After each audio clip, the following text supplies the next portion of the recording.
Welcome back to the Toast Breakfast Show. It is time to give Mr. Richard Dinsdale a call. Let's see. Yes.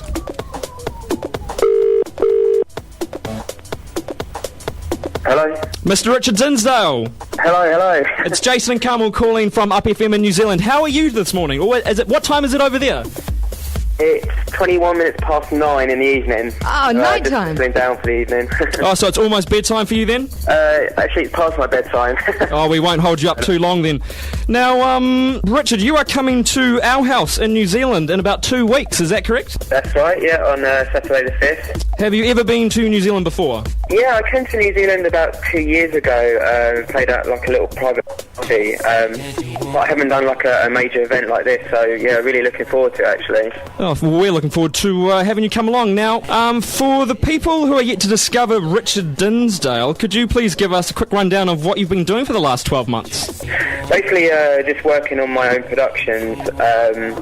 Just before Christmas, I released an album with Touring Records, so that seems to be doing quite well. But this year I've been kind of I was working with Michael Gray before, but this year I've been sort of settling down and working on my own productions, working with various labels as like Global Underground, Once Again Tool Room, and this new label which is just coming out called Ego Music, which is doing really well at the moment. So yeah, and I'm doing various remixes as well. Your artist album U-Turn came out a little while ago now. How different is it for you to like put together an album as opposed to doing one original track or a remix for someone?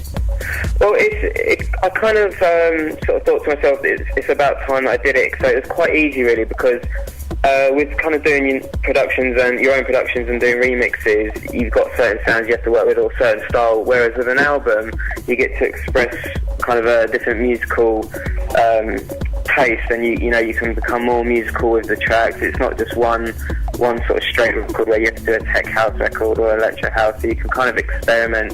So I felt it was kind of like the right time to do it, and I had sort of a load of ideas I wanted to get down and sort of produce, Well, that brings me to my next question, Rich. Now, it seems that dance music these days, all the genres seem to be blending together. You get a lot of house with a lot of trancey like riffs to it, and you get a lot of trance with a lot of techno percussion. How would you describe your sound in 2009? I'd say at the moment it's going very tribal for some reason. I don't know why, and it definitely has its kind of techie element.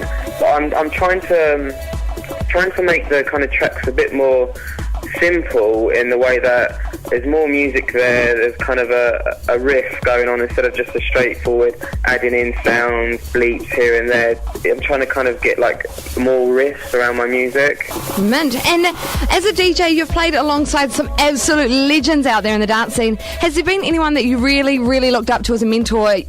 And if there has, what's the best bit of advice they've given you?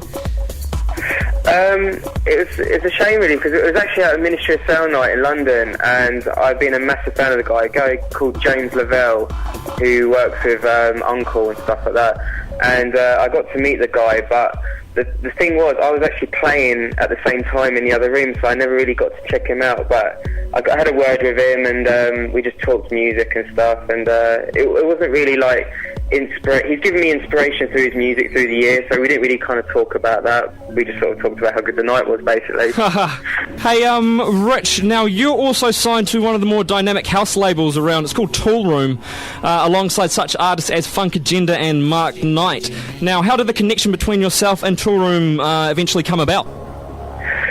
Originally, it was about sort of 3 to 4 years ago when the label just started out, and I sort of sent them some stuff. It was kind of like just when that electro sort of fidget house sound was just coming through, and I did a track called Sniffing, which they signed, and from then on we just had a really good relationship, and actually Mark and I got together a few years ago and did a track called Crunch, which did really well over your end.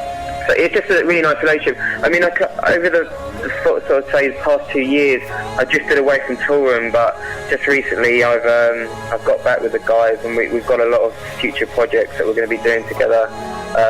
Actually talking about, there's one track that's coming out called Boom Boom, which is coming out in September on Tool Room, so I'm quite looking forward to that. But it's just nice to kind of get back with the guys and start working together again. Now, you did mention Crunch. Crunch is actually probably my all-time favourite song that you've had work with. What would you say is your all-time favourite track that you've worked on? If you had to pick one, I know it's hard, but if you had to pick one. That's definitely one. I actually say this guy I work with called Richard Northern, when I first started out, and it was a track called Your Mind, and it came out on Global, and it was nice because it was kind of the first track that I'd ever done with a vocal, and Rich sat down and wrote the lyrics with the guy, and it's very, it has a very Depeche Mode sort of element about it, and that they are one of the artists that I grew up with, so I'd say that's probably one of my favourites. Now, Rich, we're just going to fire some quick-fire questions at you before we let you head off to bed, if that's okay? No worries. Sweet. If your apartment was burning down and you could only save one album, would you pick Depeche Mode, Violator, or Metallica, the Black Album, to save? Oh, good question. Definitely Metallica, the Black Album. Oh, really? Nice. Yeah, 100%. That's my favourite album. Now, you've played in so many clubs around the world. If you had to pick one, what would be your favourite club? It would have to be, I know, sorry, it's probably cliche, but definitely Ministry of Sound in London. I grew up going to the club, so definitely Ministry. Now, my best friend actually won a trip to London recently. He was at Ministry on the weekend. He said it was fantastic. 100%, definitely. It's kind of like one of the first sort of clubs in the UK to start the scene, so it has a lot of history behind it. Now, I think all the girls out there, Rich, want to know, are you boxers or briefs, man? Boxers. Good man, you don't want them overheating, eh? And one that I want to know myself, EastEnders or Coronation Street? EastEnders, but I've actually stopped watching it. I was just about to say, you can say neither. Oh, what? Yeah, I should have said that. Actually, if I had to pick one, definitely EastEnders. And another one for the girls, would you prefer blondes or brunettes? My ex was blonde, but I actually prefer brunette. Oh, yes! I'm in. And if you weren't playing or producing music, what do you think you'd be doing? Oh, definitely a pilot. My dad worked for British Airways, so he got me into planes and stuff. Definitely a pilot. I guess you're quite happy then you get to fly around a lot, so you get to be on planes? I do, yeah. It does become boring, but I guess if you're a pilot, it'd be a different situation. Yeah, exactly. I think. How do you pass the time? Because I guess, like, jet setting around the world, you must spend a lot of time in airports just waiting, and you must get a lot of delays. Is there anything you really do to help pass the time? Internet, just make phone calls to my friends, random places. They're always like, oh no, he's calling me again. Yeah, stuff like that. I don't know. I tend to kind of like leave the hotel as late as possible, get the earliest flight, get back home early, if you know what I mean. So it kind of works out quite well. I've been quite good with delays and stuff. I haven't had many. Oh, you're very lucky then. Now, we're about to let you go, but last question. You're playing at our house on September the 5th in Auckland. What can the New Zealand people expect from you? A good party, for one.